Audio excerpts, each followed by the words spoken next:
Hello, welcome to episode 8 of VERSUS4. It is season 2. It is game 24. I think I said it was game 22 in the Super Cup final. I was wrong. It's game 24. I was very impressed with the way that Old Lady Plays actually played her match first and then did the reveal afterwards. So I'm going to steal that. But yeah, cracking idea. I do fancy doing the same. So our game today is away at Bologna. We're without a couple of people. Benton Kurz had to move into deep line playmaker position because Pjanic is suspended. Somebody else is suspended as well. We've also got a couple of injuries. But nevertheless, our lineup is Donnarumma in goal, a back four of Sandro, Demiral, Romero. There we go. Bonucci is suspended and De Ligt is injured. So Christian Romero, who's only made 2 sub appearances, who is a 22-year-old Argentinian, who I believe has played quite well for some people, but of course has not got a massive amount of games for us yet,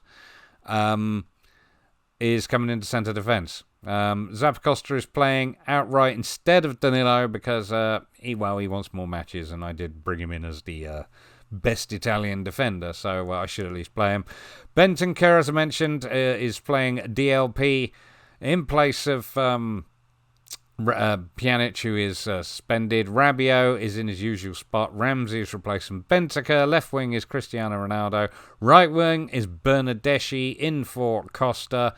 And up front is Dybala. Now, again, I touched on it in the Super Cup final. This is these new tactics that I'm going to be going into a bit more detail afterwards. So this is another opportunity to see him in action. Our assistant manager says we should ask the team to do this for the fans.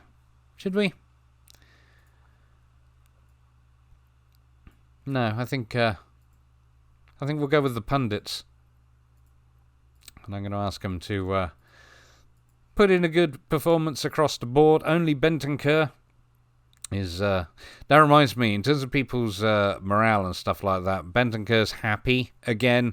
He no longer wants to move to Man City since the transfer window closed, which is interesting because even Liverpool is still interested in him and another team as well. So I've literally just offered him a contract, and it's a fairly hefty one. It's not super huge, but he didn't want any kind of release clauses or anything like that. So hopefully we've tied him up for a bit. Anyway, on to the match. It is Juve in the yellow and Bologna in their claret and blue, I guess you would call it. And here's a corner. Dybala to take it into the middle. Cleared by Olsen. Rabiot gets on the end of the loose ball. Demiral. Sandro.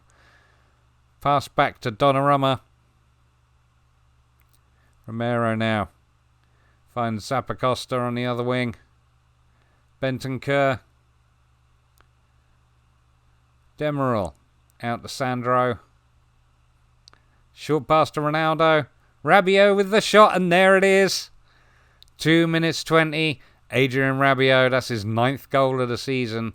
And that's what I want to talk about with the tactics. I mean, that's 9 goals in 20 starts, basically, bless him. So he's doing very, very well. But yeah, that's a strong start. You'll notice I didn't actually go on the full match like I normally do. And I will talk more about that later too. But lovely finish there from Rabiot. Keeper possibly should have done a bit better, but 1-0. Throw in. Sandro finds Rabiot. Sandro gets a cross in to nobody. Bernardeschi's chasing it. Zappacosta. Romero on the ball. Demiral now out wide to Sandro. And Sandro, goes down, but Ronaldo. Little ball. Right foot. He's actually been having a couple of iffy games as our Ronaldo. So it's nice to see him do well. But one of the good things about these tactics, it seems that we don't always need to have Ronaldo on the pitch to do well, or indeed Dybala for that matter. Sandro seems to be pretty key. I do rely on that attacking wing-back being half decent, and I certainly have translated the tactics, or at least tried them out with a couple of other teams, and again, without a decent left back like Sandro, it's perhaps not quite as effective. 4 shots, 3 on target, so they're 0-0. I mean, we're always favourites for this game anyway. But 5 and 4, come on, boys. Bernardeschi playing about average. Everybody else doing quite well. Ramsey dropping his game a bit. Bernardeschi 6 and 5. I'd like to see us do more. I know it's 2-0, but still. Well, it's half time. Bologna 0. Juve 2. Yeah. Bernardeschi won back possession more than any other player on the team. Sandro lost possession more than any other team. Yeah, but that was in attack, so that's fine. And Bentancur has been impressive. He usually is, mate. Okay, prove a point. That is what I did last time. I think it's Bernardeschi. I think you can do better. And I think you can do better too. I'm not happy with your performance. Average is not acceptable in this team, and goodness gracious, Mr. Ramsey, I am not happy with your performance. You know what, Zappacosta? You can do better too. You want to play in this team? Alright, well,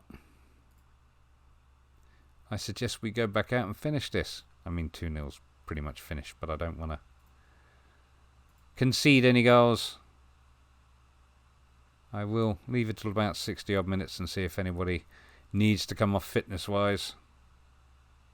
We're not doing too badly at the moment. We do have 1 or 2 injuries and a couple of suspensions.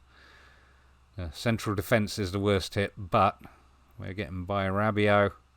We're keeping possession. We're moving forward, and Ronaldo has been fouled. Oh, Vignato, he's off. They are down to 10 men.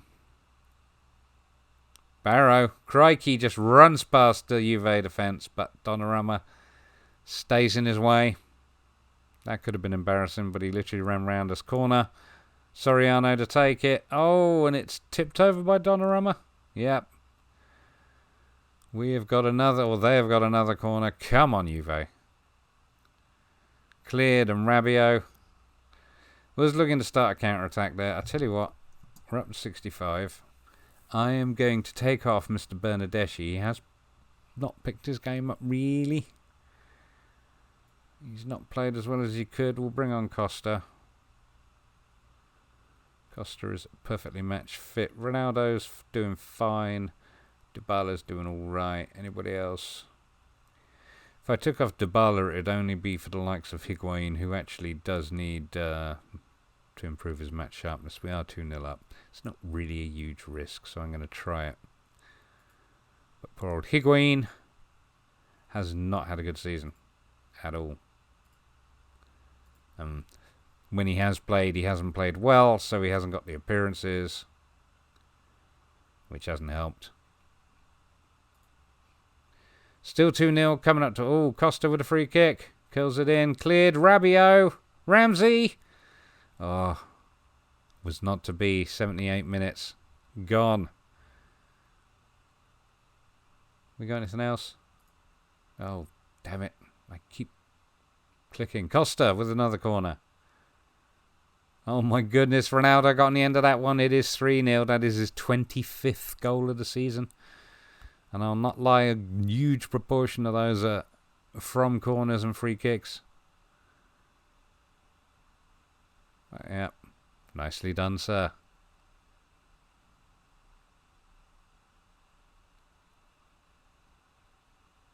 Well, that's it. Bologna 0. Juve 3. I'll see you in a second. We'll see how that affects things. Okay, so this is where we stand. In terms of the problems I was having at the start of the season with a lack of goals being scored, fixed it. And as you can see here, Juve smashed Bologna. As run goes on, that's 12 matches won in a row.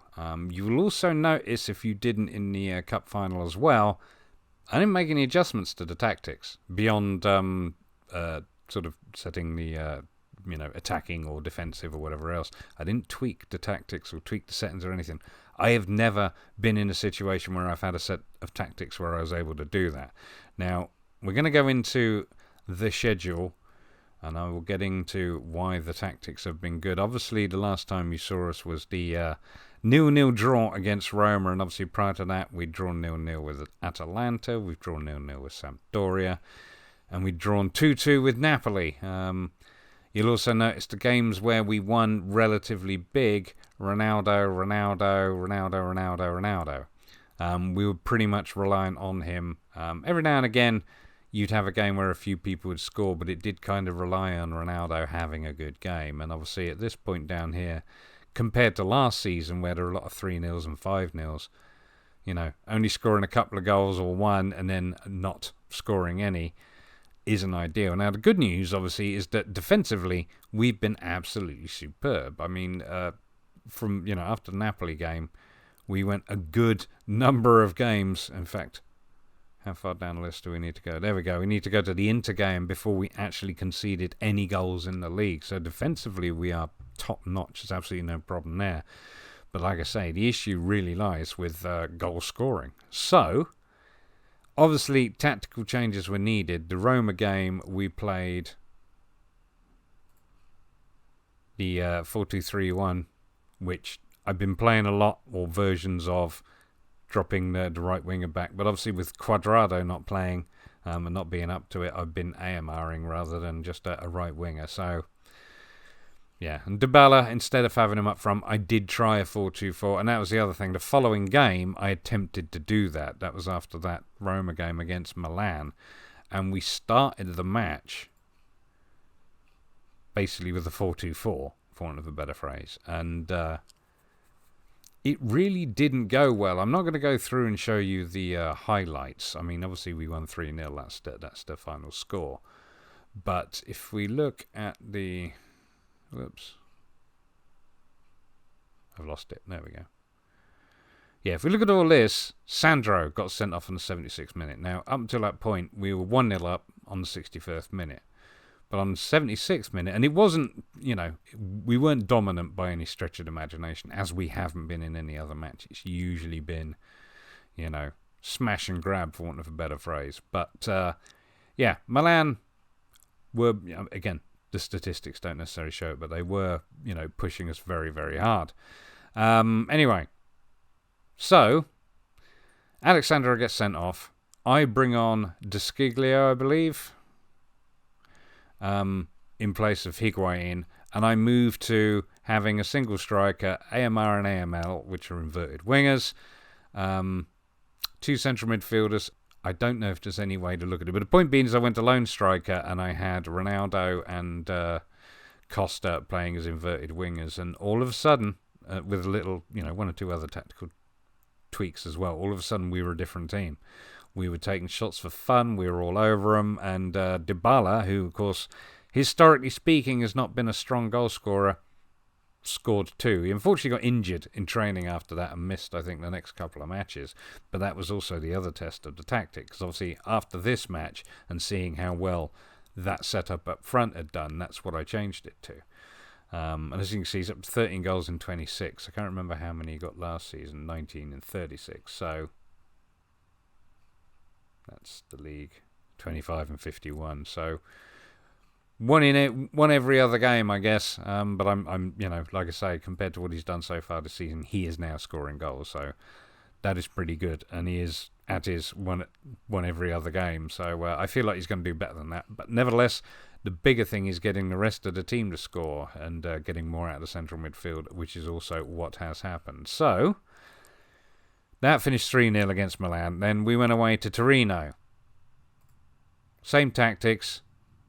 Didn't make any changes, and we dominated them. I mean, Torino were expected. If you notice, though, they had all the possession. Again, we were countering more on this one, but we still had the shots and shots on target.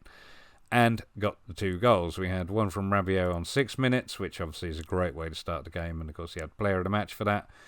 And Holozic scoring on the 85th minute. So, again, big sort of decent result. So we're stuck with those tactics, and again, I have not changed or tweaked them during a match, other than whether we're going attacking or defensive or blah blah.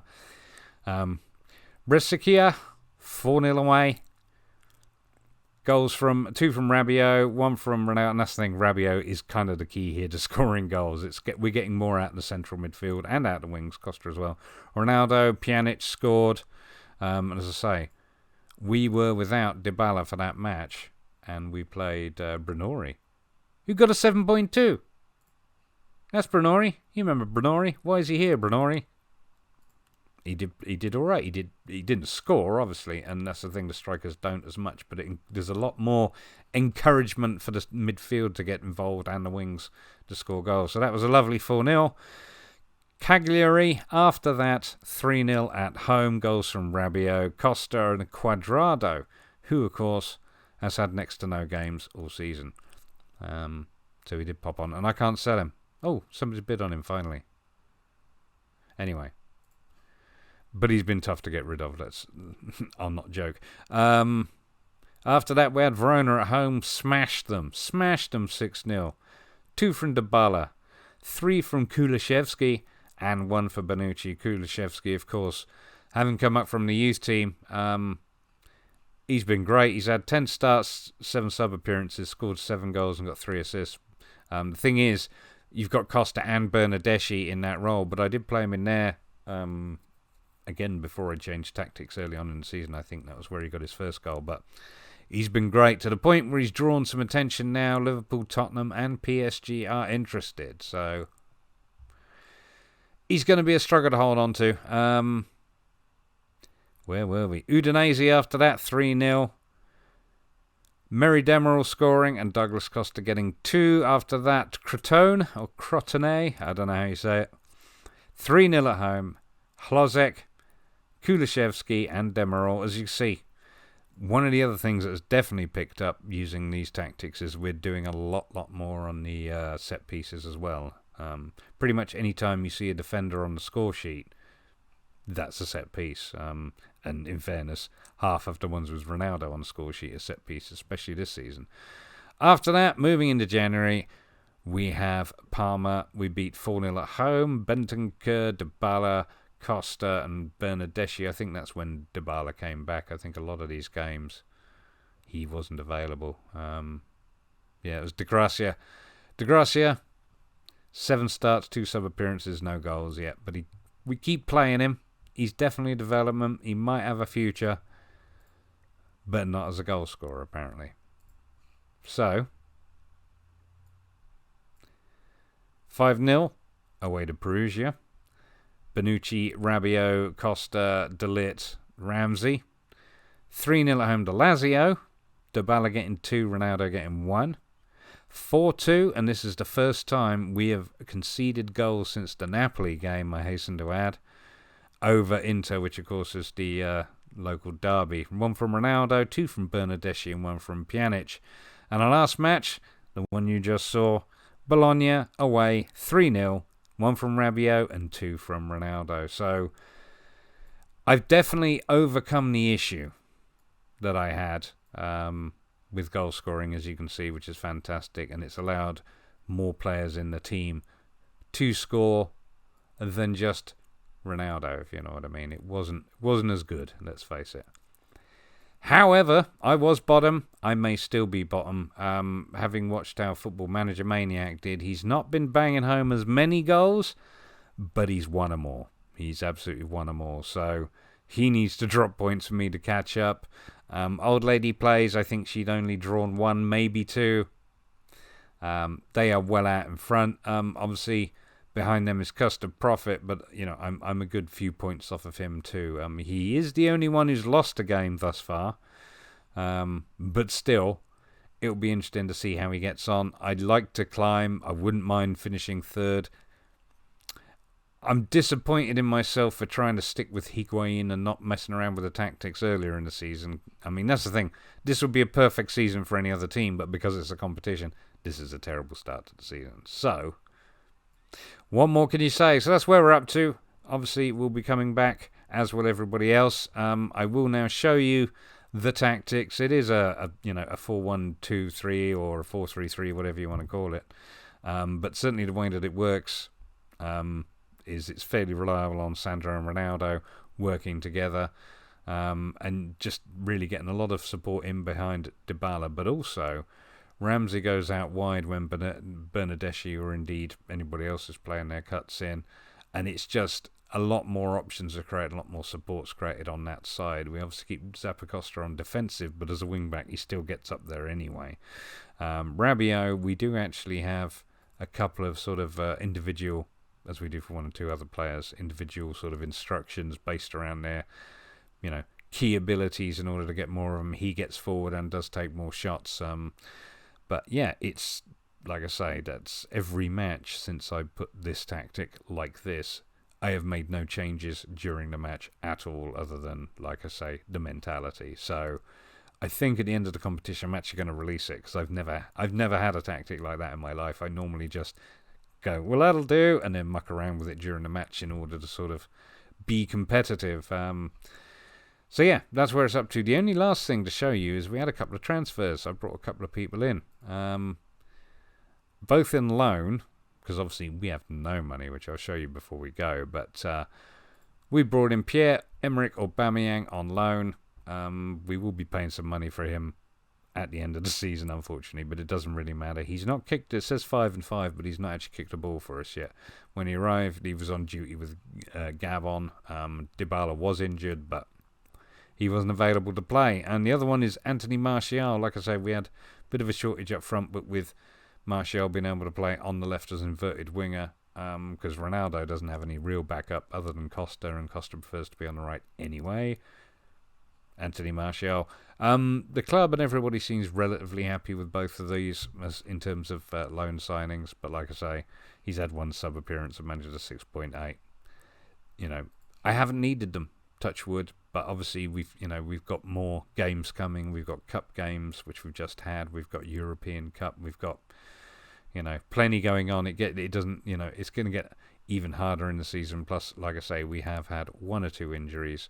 But yeah, the finances are miserable. Look, nearly 5 million on wages. That's so far this month, and it's only the 7th. You know what I mean? They're just spending a fortune and not earning the money. I mean, we're 103 million. In the red. It's absolutely frightening. I don't know where this. As a long-term save, you have to shrink the squad and bring down the wage budget in order to be profitable, because they get plenty of money come in from sponsorships and all the rest of it, but by the end of the season they're 100 million in the can. I mean, that's terrible. Anyway, so yeah, I think that's everything I need to show you. I was going to have a quick look at a medical centre, have a look at the injuries so far. Bernardeschi's still the worst on 3 months, with Rodriguez having missed 2 months and Kulishevsky having missed 7 weeks. He's actually out at the moment still. But yeah, other than that, it's not been too bad. I can't really complain. And like I say, we do have the depth, and having brought up a few players from the youth team, that's helped. But stop rambling. Thank you very much for watching. You now need to go off and watch Old Lady Plays, Football Manager Maniac and Custom Profit if you haven't already, and see how they got on. And hopefully they all lost games and drew them all and didn't win any. Thank you very much for watching.